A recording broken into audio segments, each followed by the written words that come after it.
এবারের বিধানসভা নির্বাচনটা একটু অন্যরকমই হয়েছে। বিভিন্ন জায়গায় বিভিন্ন রকমভাবে হলেও ইটাহারের যে ভোটটা হয়েছে সেটা একদমই আলাদা। এখানে ওপেন কোনো পার্টির সাথে কেউ জোট না হলেও এবার ইটাহারের জনগণের সাথে কিছু কিছু রাজনৈতিক দল তাদের মনোভাব নিয়ে খেলেছে। যেমন ইটাহারে টোটাল 12টি অঞ্চল, এখানে বিজেপির প্রার্থী দেওয়া হয়েছে, তৃণমূলের প্রার্থী তো আছেই, এদিকে কংগ্রেসের প্রার্থীও দেওয়া হয়েছে। তার মধ্যে কিছু কিছু ছোট ছোট নির্দল দাঁড়িয়েছে ওরা।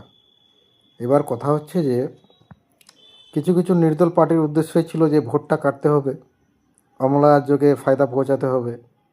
তারা বিজেপিকে তৃণমূলকে ফায়দা পৌঁছানোর জন্য যদিও দাঁড়ায়নি। তারপরে যেটা আমরা দেখলাম দুর্গাপুরে প্রতিরাজে এবং বিশেষ করে দুর্লভপুর এবং বিশেষ করে যেটা বলা যায় দুর্গাপুরে, বিশেষ করে দুর্গাপুরেই মেন।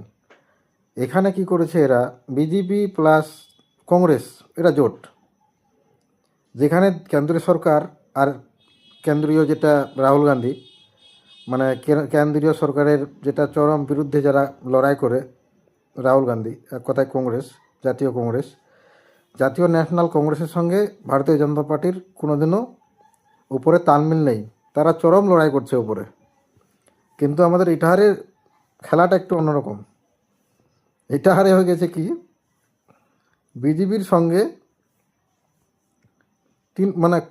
কংগ্রেসের জোট বিভিন্ন জায়গায়, বিশেষ করে যেখানে হিন্দুর সংখ্যাটা বেশি, হিন্দুর সংখ্যায় বেশি দুর্গাপুরে, তারপরে চলে যাও প্রতিরাজপুরে, এদিকে দুর্লভপুরে, এই সমস্ত জায়গাগুলোতে তারা প্ল্যান করে জোট হয়ে কাজ করেছে।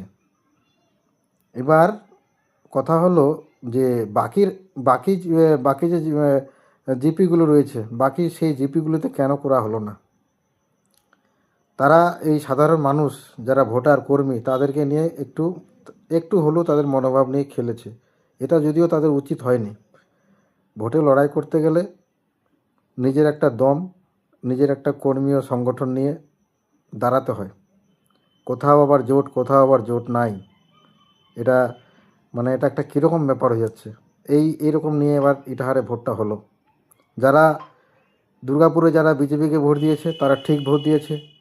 যেখানে আমাদের বিশেষ করে সুরুন 1 সুরুন 2 অঞ্চল, গুলন্দর 1 গুলন 2, এখানে যারা কংগ্রেসকে ভোট দিয়েছে তারা আবার বিজেপিকেই ভোটটা দিল। ব্যাক রাস্তা দিয়ে ভোটটা দেওয়া, আলাদা রাস্তা দিয়ে এমন একটা সিস্টেমে ভোটটা হয়েছে ইটাহারে। তুমি যারা বিজেপিকে দিবে তারা তো বিজেপিকে ওপেন দিচ্ছে, ওটা তো আলাদা কথা। যারা তৃণমূলকে দিচ্ছে তারা তো সক্রিয় তৃণমূল কর্মী। কিন্তু কংগ্রেসকে ভোটটা যারা দিয়েছে তারা কিন্তু বিজেপির ফায়দাই করেছে।